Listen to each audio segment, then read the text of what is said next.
हर किसी के मन में ये सवाल जरूर आता है कि केदारनाथ मंदिर को आखिर किसने और किस मकसद से बनाया।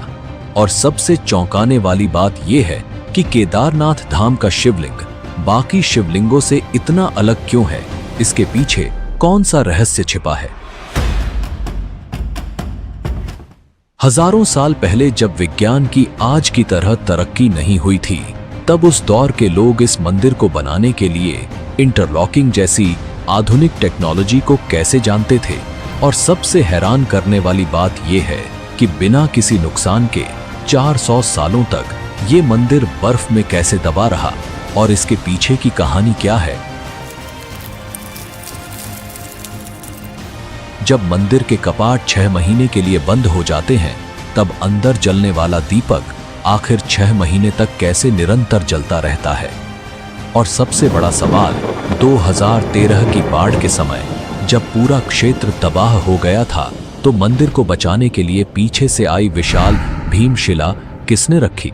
क्या यह सब महज एक संयोग था या किसी दैवीय शक्ति का चमत्कार। इन सभी रहस्यमयी घटनाओं का जवाब ढूंढने के लिए हमारे साथ बने रहिए, क्योंकि इस डॉक्यूमेंट्री में हम आपको केदारनाथ धाम के अनसुने रहस्य आपको बताएंगे। ये वो रहस्य हैं जिनका जवाब शायद आज भी विज्ञान के पास नहीं है।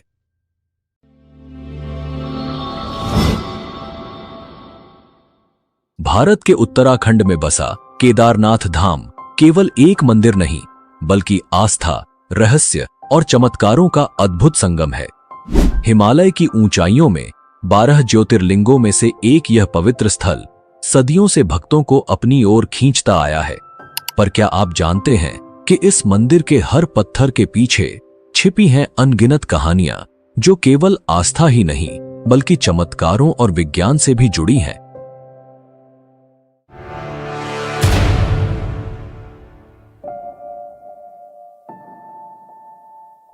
सोलह जून 2013 की वह काली रात, जब प्रकृति ने अपना तांडव दिखाया और उत्तराखंड के केदारनाथ में हर ओर विनाश कर दिया।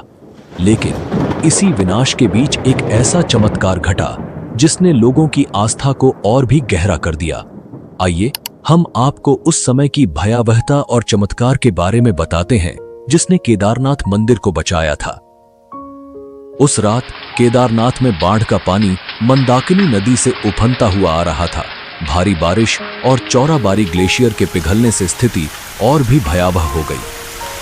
पानी, पत्थर और मलबा शहर को अपनी चपेट में लेता जा रहा था। जहां पहले पहाड़ों की सुंदरता थी, वहां अब विनाश का तांडव था। होटल, घर, दुकानें, सब कुछ बहा ले गया। करीबन 6000 लोग मारे गए और लाखों बेघर हो गए। लेकिन एक बात साफ थी, यह आपदा केदारनाथ मंदिर की ओर बढ़ रही थी। क्या यह भगवान शिव के पवित्र धाम को तबाह करने वाली थी? जैसे ही पानी मंदिर की ओर बढ़ा, अचानक एक विशाल शिला, जिसे अब भीमशिला कहा जाता है, पानी के बहाव के साथ बहती हुई मंदिर के पीछे आकर रुक गई। वह पत्थर मंदिर के करीब 50 फीट पीछे रुक गया और बाढ़ के पानी को 2 हिस्सों में बांट दिया। उस क्षण मानो भगवान शिव की स्वयं कृपा ने मंदिर को तबाही से बचा लिया। बाढ़ का सारा पानी भीमशिला से टकराकर मंदिर के दोनों ओर से बह गया। आसपास के सभी ढांचे बह गए, लेकिन मंदिर, शिव का यह पवित्र धाम, चमत्कारिक रूप से सुरक्षित बचा रहा। यह सिर्फ एक घटना नहीं थी, यह शिव के प्रति भक्तों की आस्था का जीवंत प्रमाण बन गया। इस विशाल शिला को स्थानीय लोगों ने भीमशिला का नाम दिया। महाभारत के वीर योद्धा भीम के नाम पर रखी गई यह शिला अब केदारनाथ धाम के चमत्कार की प्रतीक बन चुकी है। इसका नाम भीमशिला ही क्यों रखा गया और पांडव का केदारनाथ से क्या संबंध था, वो हम आगे बात करेंगे। लोगों का मानना है कि यह भगवान शिव की कृपा और महाभारत के भीम की शक्ति का प्रतीक है। आज भी भक्त इस शिला की पूजा करते हैं, इसे मंदिर के दर्शन का अभिन्न अंग मानते हैं। वैज्ञानिक भी इस घटना से हैरान रह गए। उनका मानना है कि यह पत्थर पहाड़ से खिसक कर बहता हुआ नीचे आ गया था। लेकिन यह कैसे संभव हुआ कि यह शिला मंदिर के ठीक पीछे आकर रुकी और पानी के बहाव को 2 हिस्सों में बांट दिया। यह शिला लगभग 20 से 25 फीट लंबी और 10 से 15 फीट चौड़ी थी। इसका वजन लगभग 1000 मीट्रिक टन का माना जाता है। अगर यह शिला मंदिर से टकराती तो मंदिर को पूरी तरह नष्ट कर देती। उस दौरान मंदिर में करीबन 300 लोग ने शरण ली हुई थी और इस शिला की वजह से उन सब की जान बच गई। हम सबके मन में ये सवाल जरूर आता है कि 2013 की इतनी भयंकर जल प्रलय के बावजूद केदारनाथ मंदिर आज भी कैसे सुरक्षित खड़ा है। इसका जवाब छुपा है प्राचीन इंटरलॉकिंग टेक्नोलॉजी में। इस तकनीक से मंदिर के भारी पत्थरों को बिना किसी गाड़े या सीमेंट के इस तरह जोड़ा गया कि वो एक दूसरे में पूरी तरह फिट हो गए। हजारों साल पहले जब तकनीक और आधुनिक उपकरणों का कोई नामो निशान भी नहीं था, तब इस मंदिर को भारी पत्थरों से बनाया गया।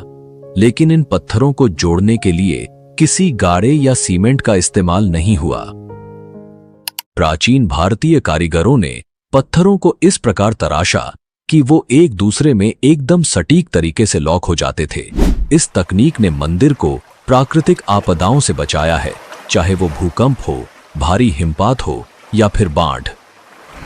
2013 की भयंकर बाढ़ के दौरान जब पूरा क्षेत्र तबाह हो गया था, फिर भी केदारनाथ मंदिर पूरी तरह सुरक्षित रहा। यही नहीं, इस मंदिर की दीवारें आज भी वैसे ही खड़ी हैं जैसे सदियों पहले थीं। ये इंटरलॉकिंग तकनीक ही थी जिसने पत्थरों को इतना मजबूत बना दिया कि उन्हें कोई आपदा हिला नहीं सकी। एक ऐसी तकनीक जो आज भी वैज्ञानिकों को चौंका रही है। यही है भारतीय वास्तुकला का कमाल। तो हमारे मन में सबसे बड़ा प्रश्न यह उठता है कि आखिर किसने इतनी मजबूत और अत्याधुनिक तकनीक से केदारनाथ मंदिर का निर्माण किया। इसके पीछे की कहानी और इतिहास को जानना बेहद दिलचस्प है। तो चलिए हम शुरुआत से ही इस पवित्र मंदिर के इतिहास की गहराइयों में झांकते हैं और समझते हैं कि किसने और कैसे इस अद्भुत मंदिर का निर्माण किया। क्या आप में से कोई ऐसा है जिसके दिल में केदारनाथ धाम के दर्शन की गहरी इच्छा है? अगर आपकी भी यही तमन्ना है कि भोले बाबा के चरणों में शीश झुकाएं, तो कमेंट में हर हर महादेव लिखकर अपनी भावनाओं को व्यक्त करें। बाबा जल्द ही आपकी इच्छा पूरी करेंगे।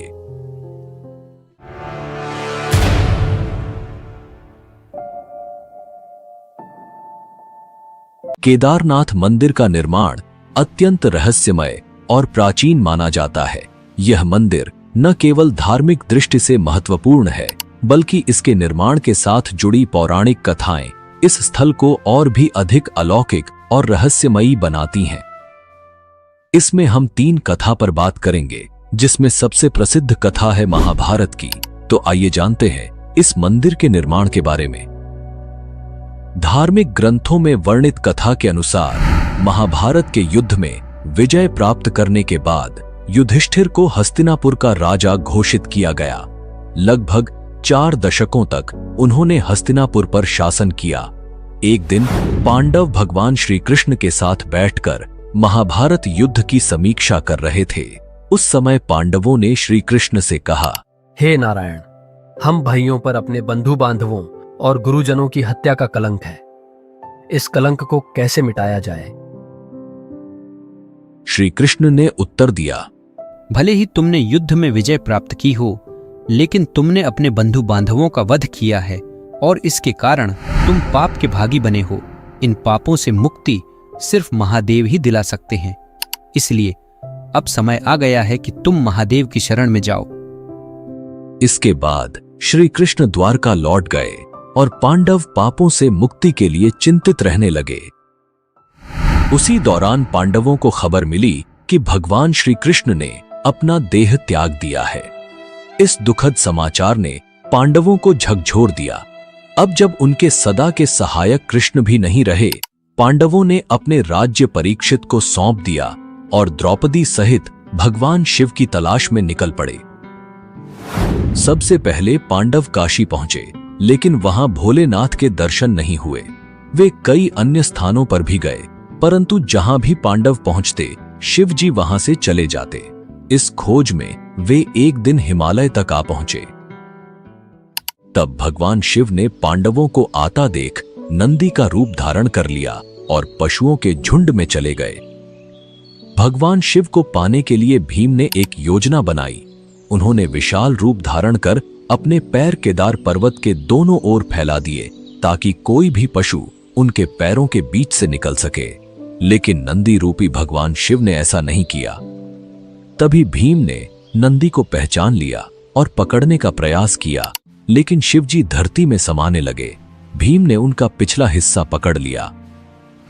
भगवान शिव पांडवों की भक्ति से प्रसन्न हुए और उन्हें दर्शन देकर उनके पापों से मुक्त कर दिया।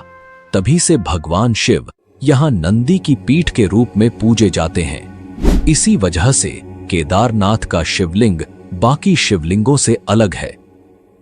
ऐसा कहा जाता है कि जब भगवान शिव ने पांडवों को उनके पापों से मुक्त किया और उनका प्रायश्चित स्वीकार किया, तब पांडवों ने केदारनाथ मंदिर का निर्माण करवाया।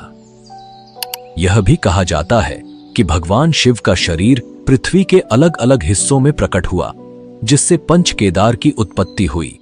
भगवान शिव का मुख नेपाल के पशुपतिनाथ मंदिर में, भुजाएं तुंगनाथ में, मुख रुद्रनाथ में, नाभि मदमहेश्वर में और जटाएं कल्पेश्वर में प्रकट हुई।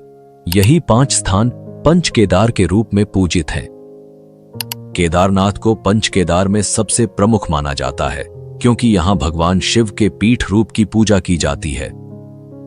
अगर आप पंच केदार के बारे में एक विस्तृत डॉक्यूमेंट्री देखना चाहते हैं तो कमेंट में हमें जरूर बताएं। हम आपको अगली डॉक्यूमेंट्री में इस रहस्यमयी यात्रा पर जरूर ले चलेंगे। केदारनाथ मंदिर निर्माण का दूसरा सबसे पुराना और महत्वपूर्ण पौराणिक संदर्भ भगवान विष्णु के अवतार नर नारायण ऋषि की तपस्या से जुड़ा हुआ है।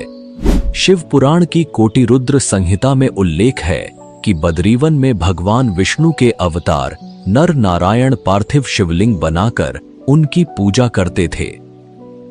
कहते हैं कि नर नारायण की घोर तपस्या से प्रसन्न होकर भगवान शिव उनके सामने प्रकट हुए और उनसे वरदान मांगने को कहा। नर नारायण ने भगवान शिव से प्रार्थना की कि वे इस पवित्र स्थान पर सदैव ज्योतिर्लिंग के रूप में निवास करें, ताकि सभी भक्त उन्हें साक्षात देख सकें। भगवान शिव ने यह वरदान स्वीकार किया और तब से यहां उनकी पूजा ज्योतिर्लिंग के रूप में होती है। इस कथा के अनुसार केदारनाथ का ज्योतिर्लिंग भगवान शिव का एक महत्वपूर्ण रूप है, जो नर नारायण की तपस्या के कारण स्थापित हुआ। यह स्थान शिव और विष्णु की अद्वितीय एकता का प्रतीक है, जहां शिव जी केदारनाथ में ज्योतिर्लिंग के रूप में और विष्णु जी बद्रीनाथ धाम में विराजमान हैं। कहा जाता है कि 8वीं शताब्दी में आदि शंकराचार्य ने केदारनाथ मंदिर का पुनर्निर्माण करवाया और हिंदू धर्म के पुनर्जागरण में महत्वपूर्ण भूमिका निभाई। उन्होंने केदारनाथ मंदिर में ज्योतिर्लिंग की स्थापना की और इस मंदिर को एक प्रमुख तीर्थ स्थल के रूप में स्थापित किया। आदि शंकराचार्य ने केदारनाथ में अपने अंतिम दिन बिताए और यहीं पर उन्होंने मोक्ष प्राप्त किया। उनकी समाधि आज भी केदारनाथ मंदिर के पीछे स्थित है, जहां भक्त उनकी पूजा और स्मरण करते हैं। हाल के प्रमुख इतिहासकार डॉक्टर शिव प्रसाद डबराल का मानना है कि शैव संप्रदाय के अनुयायी आदि शंकराचार्य और उनके छात्रों के आने से बहुत पहले इस क्षेत्र में सक्रिय थे। इस मान्यता के आधार पर यह संभव है कि मंदिर की प्राचीनता को सटीक रूप से निर्धारित करना मुश्किल हो, खासकर जब पाली या ब्राह्मी भाषा में लिखी गई लिपि को अब तक पूरी तरह पढ़ा नहीं जा सका है। मध्य प्रदेश के ग्वालियर राज्य में पाए गए एक पत्थर के शिलालेख से यह पुष्टि होती है कि मालवा के राजा भोज, जिन्होंने 1077 से 1099 ईस्वी तक शासन किया था, वो केदारनाथ मंदिर के निर्माण के लिए जिम्मेदार थे। इस दावे का समर्थन एपिग्राफिया इंडिका खंड 1 नामक ग्रंथ से भी होता है। यह शिलालेख एक महत्वपूर्ण प्रमाण है जो राजा भोज के समय के दौरान मंदिर के निर्माण का संकेत देता है। साल 1882 में लिखे गए हिमालयन गजेटियर के अनुसार केदारनाथ मंदिर का एक बड़ा हिस्सा पत्थर से निर्मित है, जिसमें सोने का मुलम्मा चढ़ा हुआ एक टॉवर गर्भगृह की छत पर मौजूद है। मंदिर के सामने पंडों के पक्के मकान तीर्थयात्रियों के ठहरने के लिए हैं, जबकि पुजारी या पुरोहित भवन के दक्षिणी ओर रहते हैं। इस विवरण के अनुसार मंदिर का वर्तमान ढांचा अपेक्षाकृत नया है, जबकि पुराना भवन गिरकर नष्ट हो चुका था। आपको क्या लगता है, केदारनाथ मंदिर कितने साल पुराना हो सकता है और इसका निर्माण किसने करवाया होगा? आपकी राय कमेंट करके हमें जरूर बताएं, ताकि आपके तर्क और विचार भी लोग देख सकें।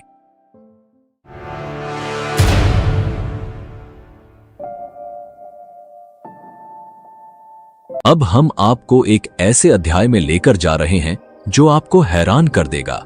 यह केदारनाथ धाम के इतिहास का वो हिस्सा है जब यह भव्य मंदिर 400 साल तक बर्फ में दबा रहा और फिर भी सुरक्षित बचा रहा। यह कैसे संभव हुआ? क्या यह भगवान शिव की कृपा थी या प्रकृति के अद्भुत विज्ञान का चमत्कार? इस रहस्य को समझने के लिए हमें इतिहास के पन्नों में और गहरे उतरना होगा। ऐसा कहा जाता है कि 13वीं से 17वीं शताब्दी तक केदारनाथ मंदिर लगभग 400 वर्षों तक बर्फ की मोटी परत के नीचे दबा रहा। इसे छोटा हिमयुग भी कहा जाता है, जब हिमालय में ग्लेशियरों का विस्तार इतना बढ़ गया था कि केदारनाथ धाम जैसे बड़े क्षेत्र पूरी तरह बर्फ में समा गए। लेकिन सबसे चौंकाने वाली बात यह है कि इतने वर्षों तक बर्फ के नीचे दबे रहने के बावजूद मंदिर की संरचना को कोई गंभीर नुकसान नहीं पहुंचा। देहरादून स्थित Wadia institute of Himalayan geology के वैज्ञानिकों ने इस रहस्य पर गहन अध्ययन किया। वैज्ञानिक विजय जोशी के नेतृत्व में इस क्षेत्र की गहन जांच की गई और यह पाया गया कि मंदिर की दीवारों और पत्थरों पर आज भी बर्फ के दबाव और हिमनदीय गतिविधियों के निशान साफ देखे जा सकते हैं। लेकिन जो सबसे खास बात सामने आई वह थी मंदिर की पत्थरों की लुमिनेसेंस डेटिंग, जिससे यह प्रमाणित हुआ कि मंदिर उस दौर में बर्फ के नीचे दबा रहा। तो क्या यह केवल स्थापत्य कौशल था या कोई और रहस्यमय शक्ति? केदारनाथ मंदिर की मजबूत संरचना ने इसे बर्फ के नीचे दबने के बावजूद पूरी तरह से सुरक्षित रखा। मंदिर का निर्माण विशाल पत्थरों से हुआ है, जिन्हें इंटरलॉकिंग तकनीक से जोड़ा गया है।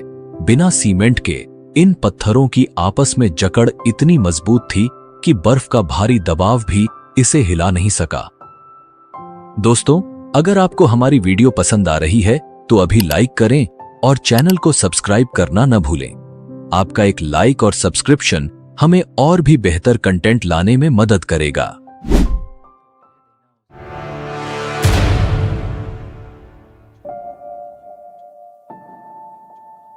अब हम आपको एक ऐसे रहस्य से परिचित कराने जा रहे हैं जिसने आधुनिक वैज्ञानिकों को भी हैरान कर दिया है।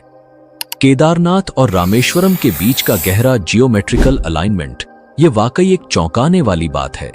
सोचिए, ये दोनों मंदिर एक सीधी रेखा में कैसे हो सकते हैं, जबकि ये हजारों किलोमीटर दूर हैं। जब आप इस रहस्य के बारे में जानेंगे तो हैरान रह जाएंगे।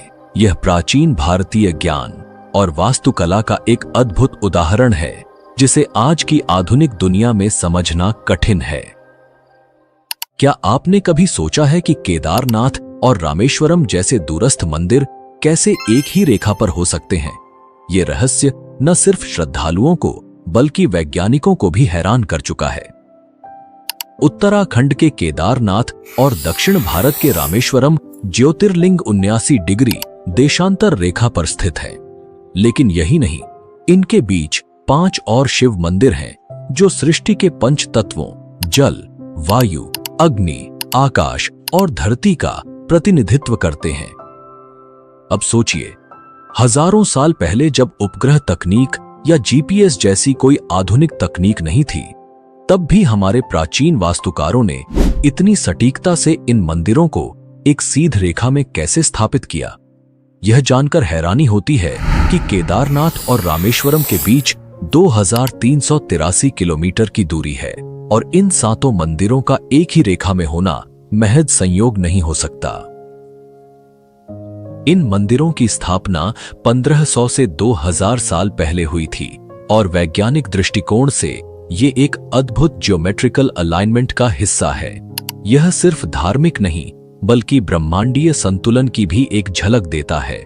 ये इस बात का प्रमाण है कि हमारे पूर्वजों के पास गहरे वास्तुकला और भूगोल का ज्ञान था।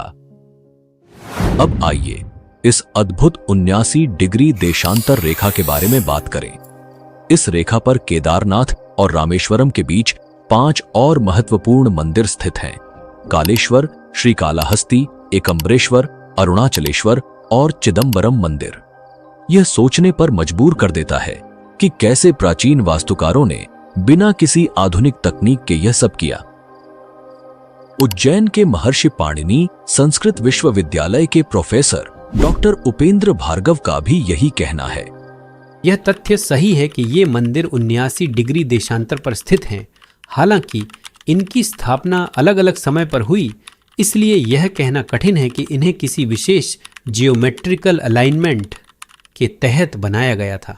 लेकिन एक बात निश्चित है, इन मंदिरों की स्थापना में अक्षांश और देशांतर का पूरा ध्यान रखा गया था और वास्तु सिद्धांतों का सटीक पालन किया गया है।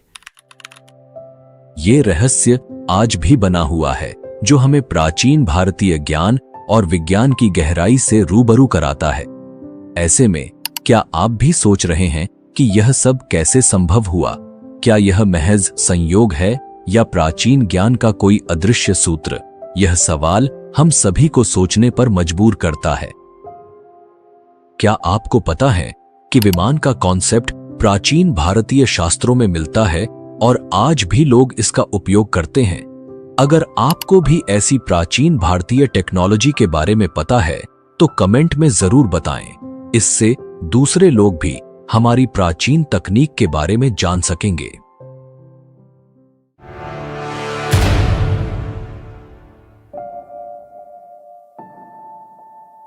चलो अब हम केदारनाथ के उस रहस्य की बात करते हैं जो सालों से भक्तों और वैज्ञानिकों को हैरान कर रहा है। हर साल जब केदारनाथ मंदिर के कपाट सर्दियों में बंद हो जाते हैं तो मंदिर के अंदर जलने वाला दीपक अगले 6 महीने तक बिना बुझा रहता है। ये कैसे संभव है जबकि कोई भी व्यक्ति वहां मौजूद नहीं होता? और इतना ही नहीं, जब मंदिर के कपाट बंद होते हैं तो सवाल ये उठता है कि इस दौरान शिवलिंग की पूजा कौन करता है? मंदिर के कपाट बंद होने के बाद ये रहस्यमयी घटनाएं आज भी लोगों के लिए एक गहरे आश्चर्य का विषय हैं, जिसे न तो पूरी तरह से समझा जा सका है और न ही वैज्ञानिक इसका कोई ठोस प्रमाण दे पाए हैं। हर साल सर्दियों में भाई दूज के बाद जब बर्फ की सफेद चादर हिमालय पर फैल जाती है और इंसानों की पहुंच इस ऊंचाई तक नामुमकिन हो जाती है, तब केदारनाथ के कपाट बंद कर दिए जाते हैं। करीब 6 महीने तक यह मंदिर बंद रहता है।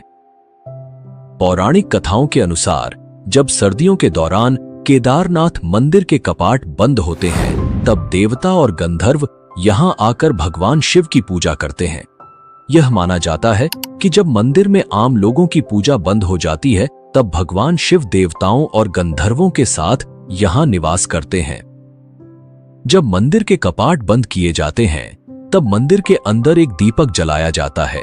यह दीपक बिना किसी देखरेख के पूरे 6 महीने तक अविरत जलता रहता है और जब कपाट फिर से खोले जाते हैं, तब यह दीपक जलता हुआ मिलता है, जैसे मानो उस जगह पर शिव की दिव्यता कभी भी नहीं बुझती।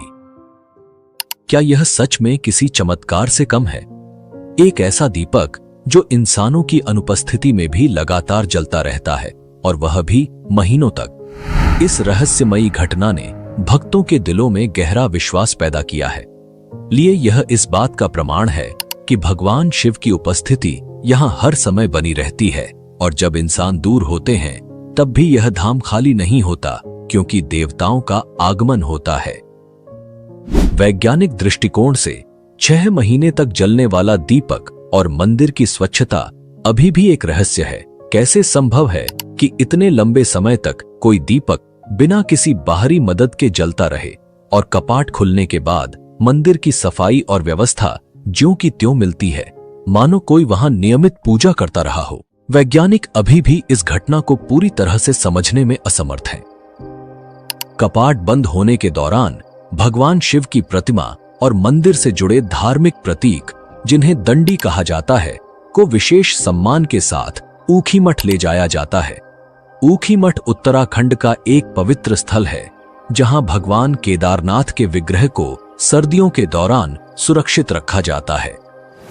वहां भगवान शिव की पूजा 6 महीने तक नियमित रूप से जारी रहती है। ऊखीमठ वह स्थान है जहां मंदाकिनी और अलकनंदा नदियां मिलती हैं और इसे केदारनाथ के शीतकालीन धाम के रूप में जाना जाता है। मंदिर के मुख्य पुजारी और अन्य पुरोहित ससम्मान भगवान शिव की प्रतिमा को लेकर पहाड़ के नीचे ऊखीमठ जाते हैं। यह प्रक्रिया विशेष मंत्रोच्चारण और अनुष्ठानों के साथ की जाती है। केदारनाथ मंदिर की पूजा व्यवस्था बहुत ही विशेष और प्राचीन परंपराओं से जुड़ी हुई है। इस मंदिर में पूजा का संचालन विशेष रूप से कर्नाटक के वीराशैव जंगम समुदाय के पुजारियों द्वारा किया जाता है, जिन्हें रावल कहा जाता है। रावल पुजारी यहाँ के मुख्य पुजारी होते हैं और भगवान शिव के सभी अनुष्ठानों का संचालन करते हैं। यह परंपरा सदियों पुरानी है और पीढ़ी दर पीढ़ी चली आ रही है। रावल पुजारी कर्नाटक के इसी समुदाय से चुने जाते हैं और उनके परिवार के लोग ही इस विशेष भूमिका को निभाते हैं। खास बात यह है कि केदारनाथ मंदिर के सभी प्रमुख अनुष्ठान कन्नड़ भाषा में ही संपन्न होते हैं।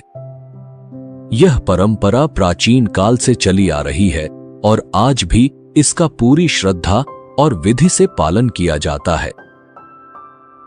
पुराणों में एक और रहस्य बताया गया है कि एक दिन केदारनाथ और बद्रीनाथ लुप्त हो जाएंगे। माना जाता है कि जब नर और नारायण पर्वत आपस में मिल जाएंगे, तब इन दोनों धामों का मार्ग पूरी तरह बंद हो जाएगा और भक्त इन धामों के दर्शन नहीं कर पाएंगे। इसके बाद भविष्य में भविष्य बद्री और भविष्य केदार नामक नए तीर्थ स्थलों का उद्गम होगा। यह भविष्यवाणी हिंदू धर्म ग्रंथों में वर्णित है और इसे एक दिव्य संकेत के रूप में देखा जाता है। धार्मिक मान्यताओं के अनुसार यह घटना आने वाले युगों में घटित होगी और इससे भक्तों को नए तीर्थ स्थलों के दर्शन करने का अवसर मिलेगा।